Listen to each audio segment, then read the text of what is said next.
क्यों बुलाया गया है। अब आगे वही नानी माँ, जिनकी जुबान जो कि मुंह में ही रुक गई थी, वसुंधरा का अंदाज देखकर वो उसे थोड़ी तेज आवाज में बोली, जाओ जाकर रौनक बिटिया के लिए कुछ पका कर लेकर आओ। अब यह शब्द सुनते ही वसुंधरा अगले ही पल जोर जोर से हंसने लगी और नानी माँ की खिल्ली उड़ाते हुए बोली, ओ हरियली, तुम्हें लगता है कि मैं किचन में जाकर कुछ बनाकर लेकर आऊंगी? नो नेवर, जाओ माँ, जाकर खुद बनाकर ले आओ, समझे आप? इतना कहकर वसुंधरा अपने नखरेले अंदाज में सीधा अपने कमरे में चली गई। वही वसुंधरा का यह अजीब अंदाज देखकर सबकी आंखों की चमक फीकी पड़ गई। वहीं आस्था का ध्यान इस वक्त सिर्फ सीढ़ियों से होते हुए अरमान के कमरे की ओर ही जा रहा था। उसने अरमान को 1 घंटे के लिए मोनालिसा के साथ अकेला छोड़ दिया था, लेकिन उसे पूरी उम्मीद थी कि उसके साथ कुछ गलत नहीं होगा, क्योंकि वहां पर उसके साथ 4 आदमी भी मौजूद थे। लेकिन फिर भी आस्था को कहीं ना कहीं कुछ खटक रहा था। वह जल्दी से अरमान के पास जाकर उसे देखना चाहती थी। फिलहाल वसुंधरा का अंदाज देखकर रौनक तुरंत ही बोल पड़ी, यह सब क्या हो रहा है? ये वसुंधरा आंटी को क्या हो गया? इनका तो चाल ढाल पूरे ही बदल गए। अरमान भाई ने इनसे एक बार अच्छे से बात क्या कर ली, ये इतना ज्यादा बदल गई। कहीं इनका दिमागी संतुलन तो बिगड़ नहीं गया ना?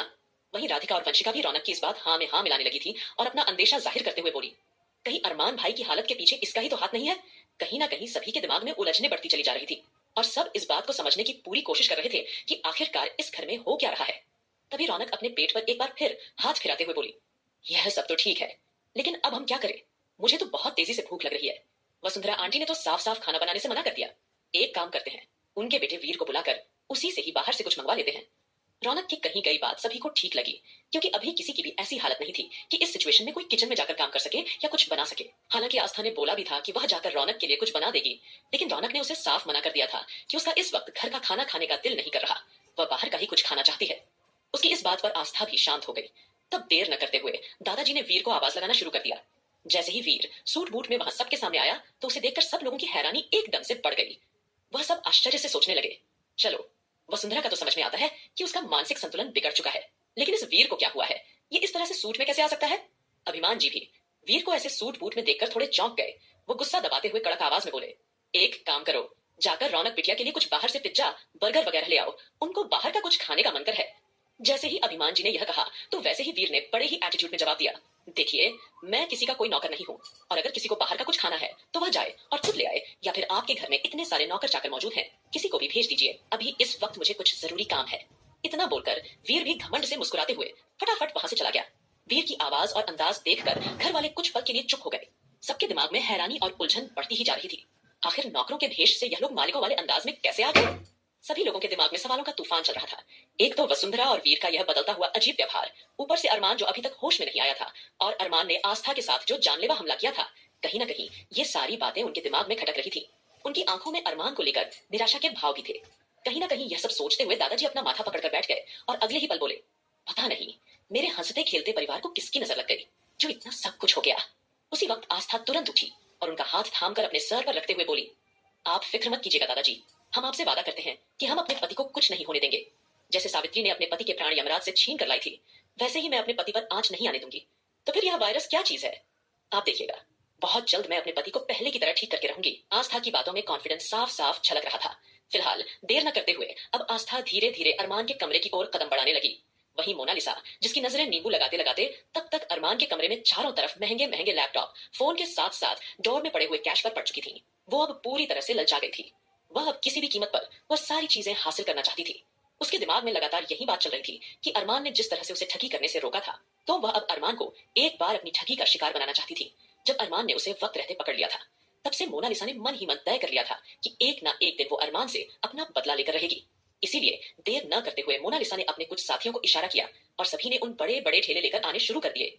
वह ऑलरेडी उसने कुछ दवाइयां, कुछ जड़ी बूटियां और कुछ कपड़े वगैरह रखे हुए थे, और उन कपड़ों के अंदर ही उन्होंने जल्दी जल्दी फटाफट महंगे लैपटॉप, फोन, इतना ही नहीं, अरमान के कमरे में कुछ कैश वगैरह भी रखे हुए थे। वह सारी चीजें उठा उठाकर वह सब कुछ रखना शुरू कर दिया। यह सारा नजारा देखकर मोनालिसा बहुत ज्यादा खुश हो रही थी, क्योंकि फाइनली उसे अरमान से बदला लेने का मौका मिल चुका था। अरमान की वजह से वो सीधा एक तांत्रिक बन चुकी थी, लेकिन अब वो तांत्रिक बनकर खुश हो रही थी, क्योंकि आज अरमान के घर में इस तरह से लूटपाट करके मानो जैसे मोनालिसा के बेचैन दिल को बहुत सुकून मिल रहा था।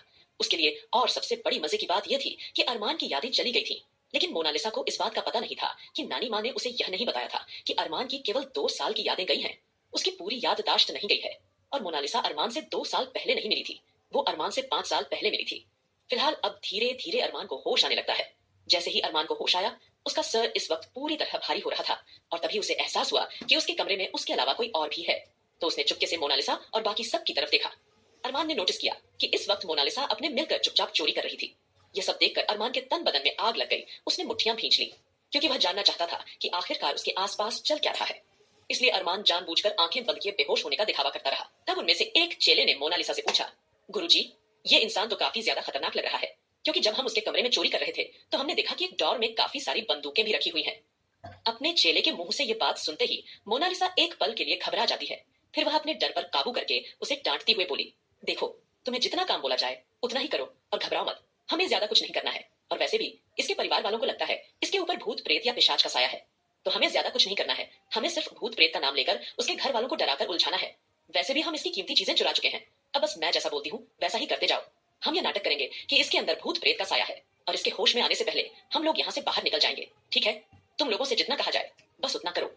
और वैसे भी इसके घर वालों ने बताया है कि ये अभी 2 से 3 घंटे तक बेहोश रहने वाला है। ऑलरेडी 2 घंटे बीत चुके हैं, तो हमारे पास एक और घंटा बचा है। इसीलिए इसके उठने से पहले हम अपना काम निपटाकर यहाँ से चले जाएंगे। किसी को कुछ पता नहीं चलेगा। मोनालिसा की यह सारी बातें अरमान बड़े ही ध्यान से सुन रहा था और सोच रहा था कि आखिरकार उसके घर वालों को ऐसा क्यों लगता है कि उसके अंदर भूत प्रेत का साया आ गया है। तभी उसके एक चेले ने मोनालिसा से पूछा, गुरुजी, अगर इस आदमी ने आपको पहचान लिया तो फिर क्या होगा?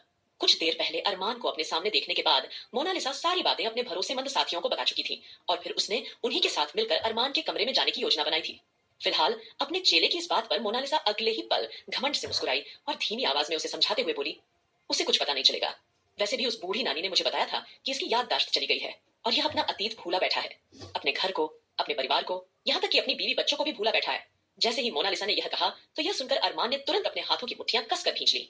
मोनालिसा ने जब यह बात कही कि वह अपनी बीवी बच्चों को भी भूल बैठा है, तो ये शब्द सीधे अरमान के दिल पर लगे थे।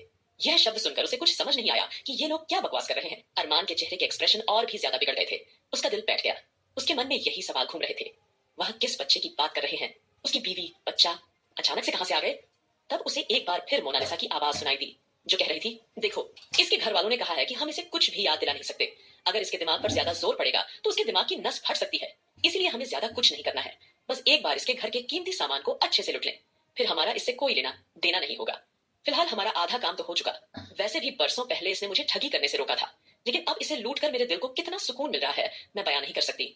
ऐसा लग रहा है कि मुझे मेरी जिंदगी का सबसे बड़ा एंटरटेनमेंट देखने को मिल रहा हो। तुम लोग सोच भी नहीं सकते कि इस वक्त मैं कितनी ज्यादा खुश हूँ। ये बोलते हुए अचानक मोनालिसा जोर से हंस पड़ी। फिर कुछ सोचते हुए वो एकदम से बोल पड़ी, फटाफट यज्ञ करने की प्रक्रिया शुरू करो। इससे पहले घर का मेंबर कोई यहाँ आ जाए।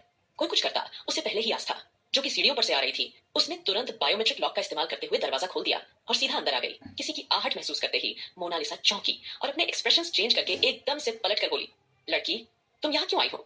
मैंने तुम सबको साफ साफ मना किया था कि जब तक हमारा पूरा नहीं हो जाता तब तक तुम लोगों में से कोई भी यहाँ नहीं आ सकता।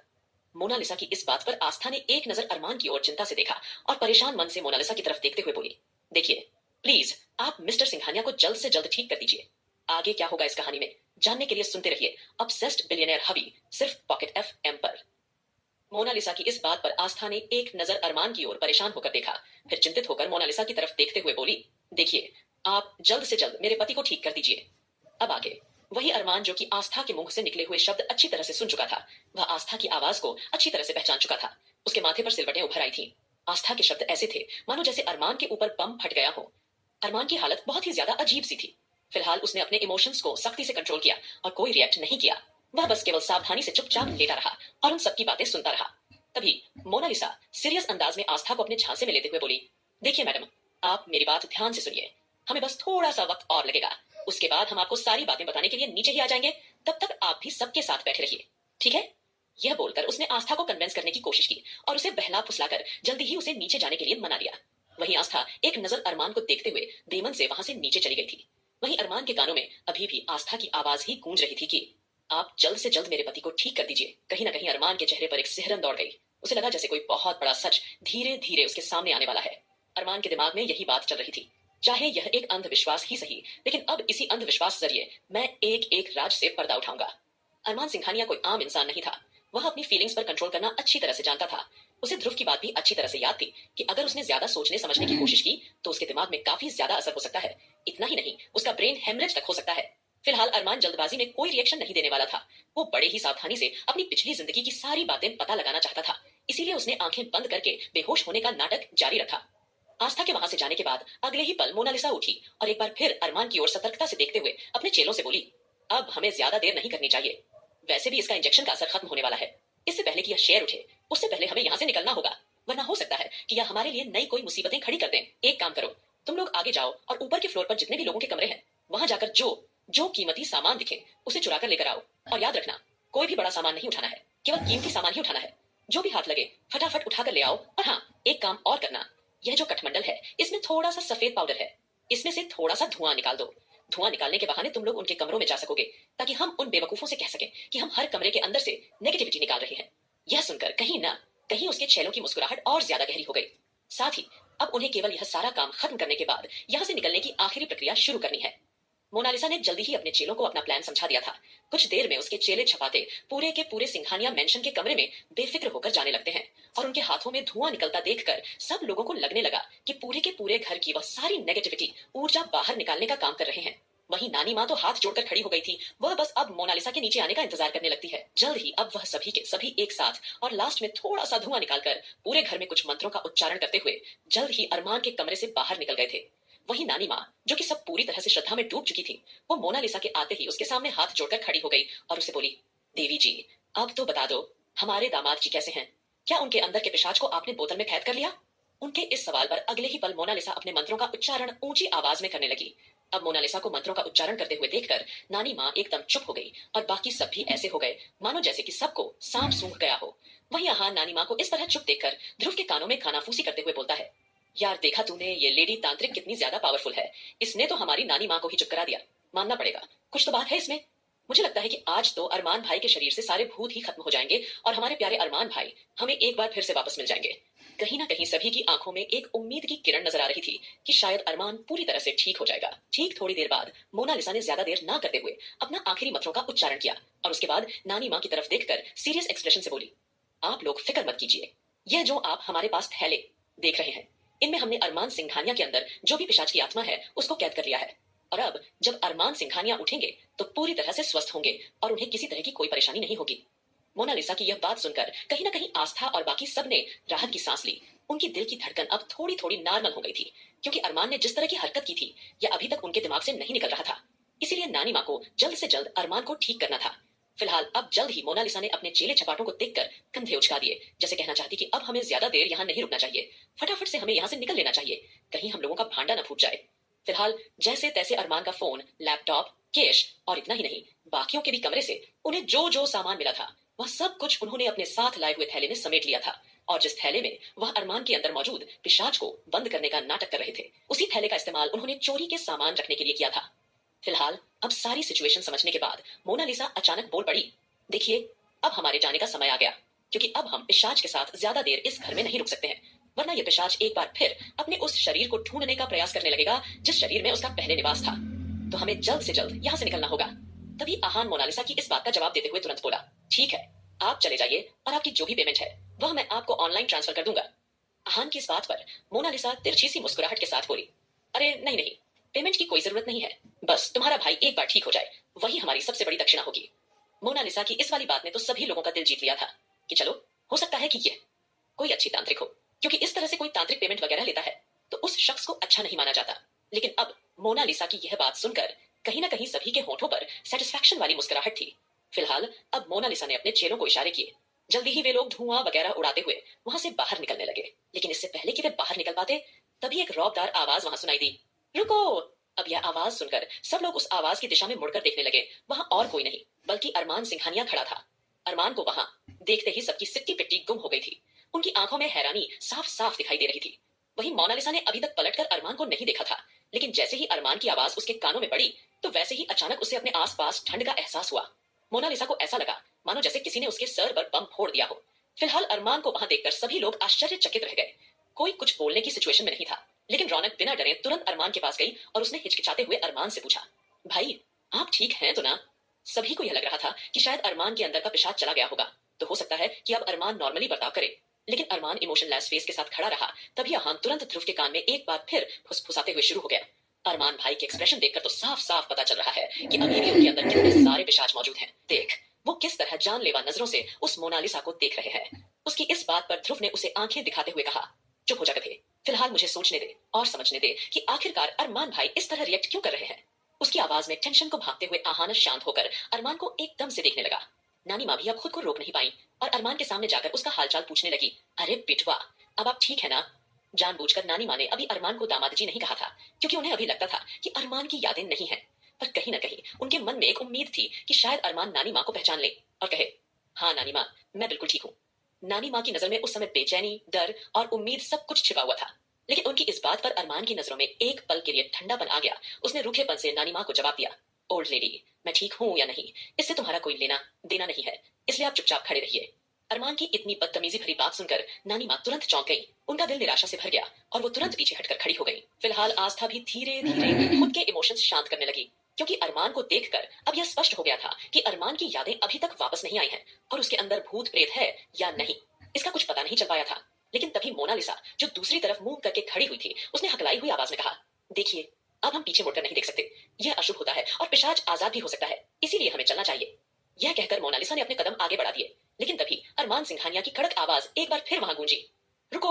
यह आवाज सुनते ही कई गार्ड्स आगे बढ़े और तुरंत ही मोनालिसा को चारों तरफ से घेरने लगे। अब यह देखकर मोनालिसा के माथे पर ठंडा पसीना टप टप बहने लगा। वह तुरंत ही कांपने लगी और अरमान को घबरा कर देखने लगा।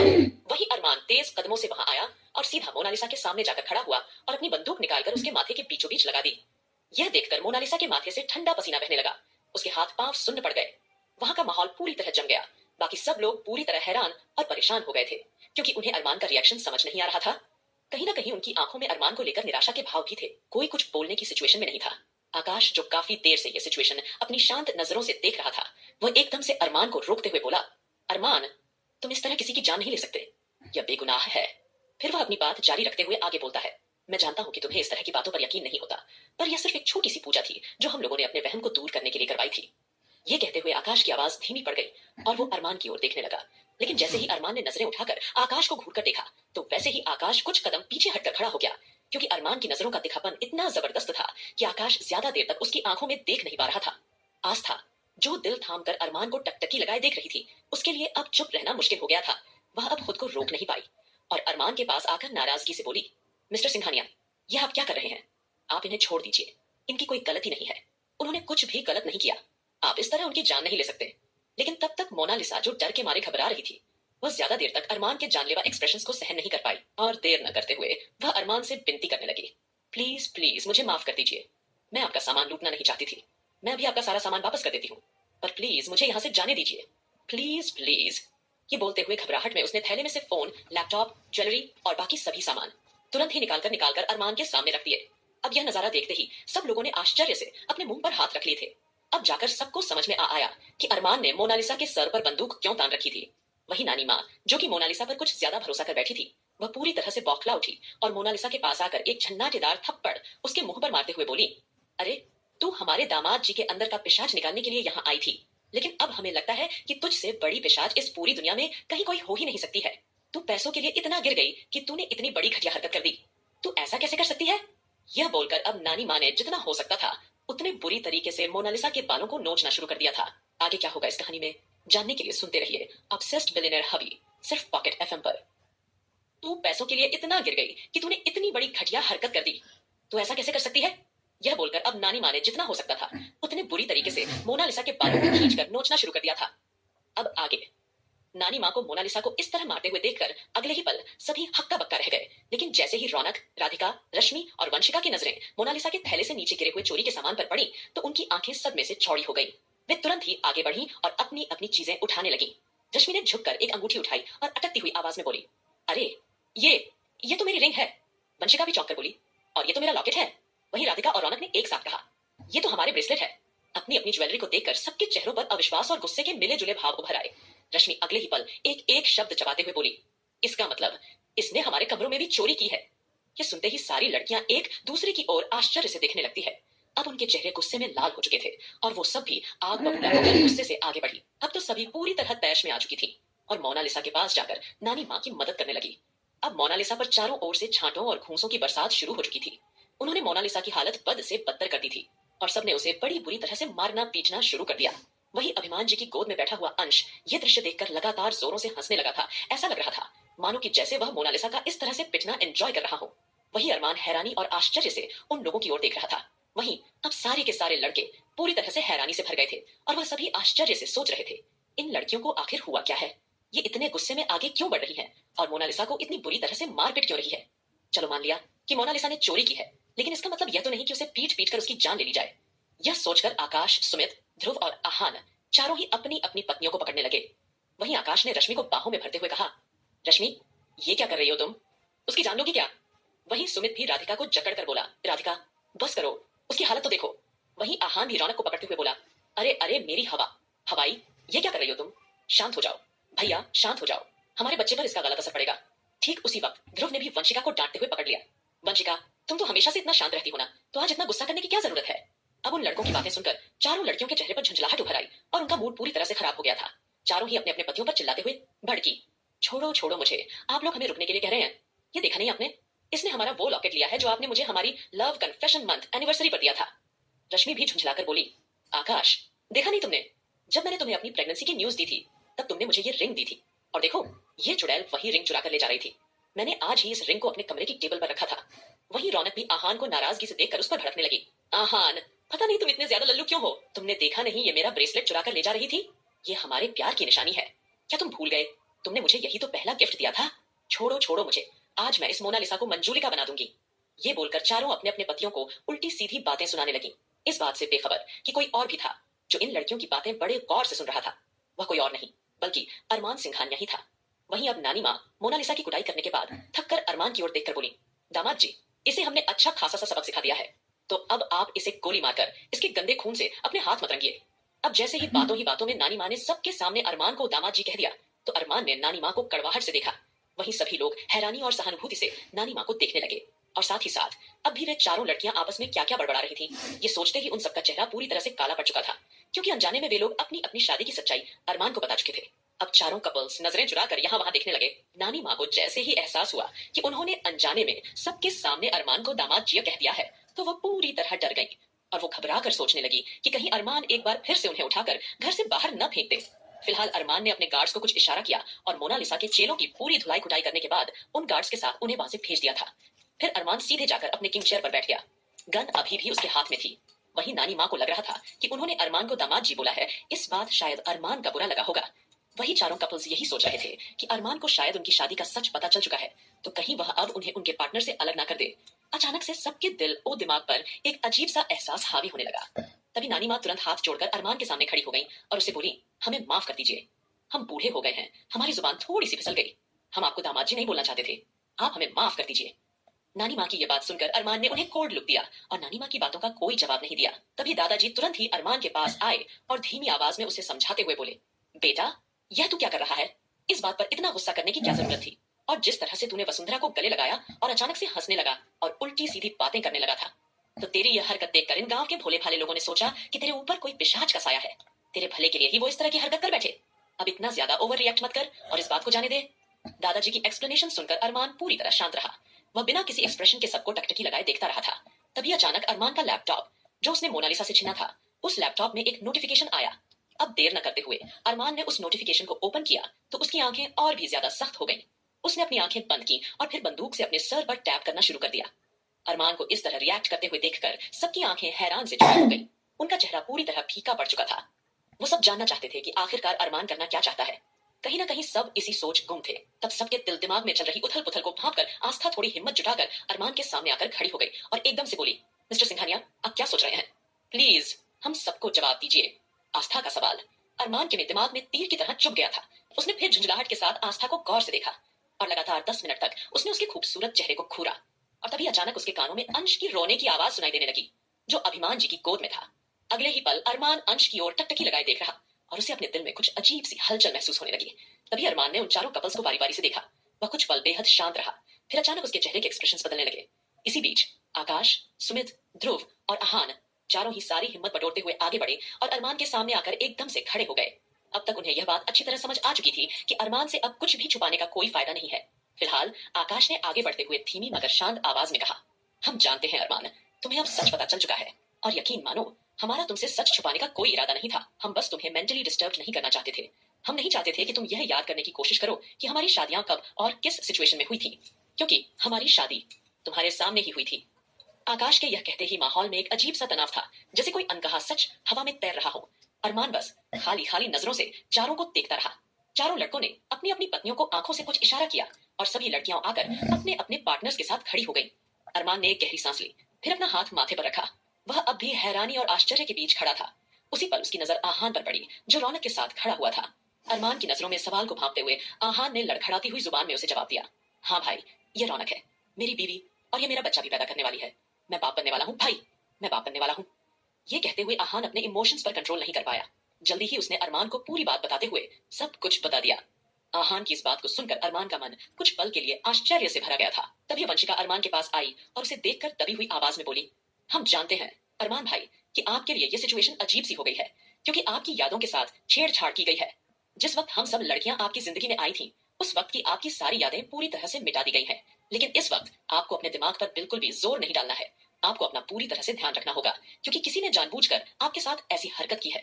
अरमान ने सिचुएशन को भांपते हुए खुद इमोशंस को संभाला। इतना ही नहीं, अभी भी सब लोग इस बात से बच रहे थे कि आस्था के बारे में अरमान को बताएं या ना बताएं। लेकिन दादाजी तुरंत ही अरमान को शक भरी नजरों से देखकर पूछते हैं, बेटा, अगर तुझे इन सब की शादी के बारे में पता चल चुका है तो जाहिर सी बात है तुझे अपनी शादी के बारे में भी कुछ पता चल गया होगा।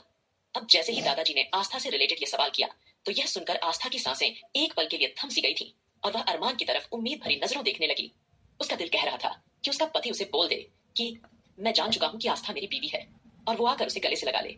लेकिन वह केवल अपने ख्यालों में ही यह सारी बात सोच सकती थी, क्योंकि अरमान ने अभी तक ऐसा कोई सिग्नल नहीं दिया था कि वह आस्था को जानता है और वो उसे प्यार करता है। आस्था ने जवाब पाने की उम्मीद से अरमान को चाहत भरी नजरों से देखा। फिलहाल दादाजी की इस बात को सुनकर अरमान के एक्सप्रेशन अचानक से बदल गए। वो बेरुखी से जवाब देते हुए बोला, हाँ दादाजी, मैं पता लगा चुका हूँ कि यह लड़की आस्था अरमान सिंघानिया है, और इसकी शादी मुझसे कब कैसे हुई, इस बारे में मुझे कुछ भी याद नहीं है। जैसे ही अरमान ने सख्त अंदाज में यह कहा, वैसे ही सबके चेहरे के एक्सप्रेशन बनते बिगड़ते जा रहे थे, क्योंकि अरमान ने भले ही सबके सामने आस्था को अपनी बीवी कहा था, लेकिन उसके शब्दों में आस्था के लिए नफरत साफ साफ झलक रही थी, और उसकी आवाज को सुनकर साफ पता चल रहा था कि वह आस्था से कितनी ज्यादा नफरत करता है। अरमान तुरंत उठ खड़ा हुआ और सीधा जाकर अभिमान जी की गोद से उसने अंश को अपनी गोद में ले लिया था, और फिर उसके मासूम चेहरे को देखते हुए बोला, मुझे नहीं पता कि मुझे यह बच्चा कब हुआ और किन परिस्थितियों में हुआ। जरूर इस लड़की ने मुझे बहलाया, फुसलाया होगा, या जबरदस्ती मेरे साथ इंटीमेट हुई होगी।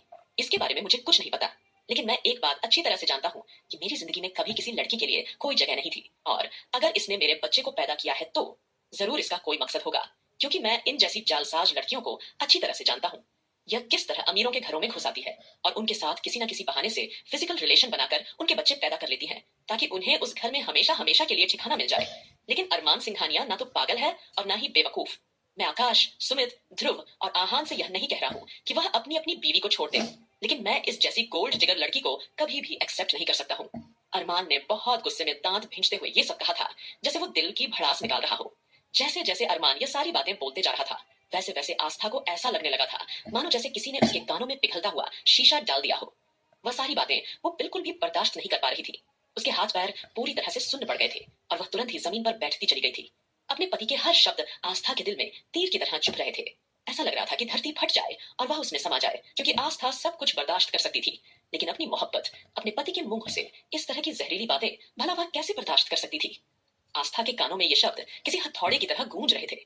उसे कुछ समझ नहीं आ रहा था कि इस सिचुएशन में वह करे तो करे क्या करे। दोस्तों, कुछ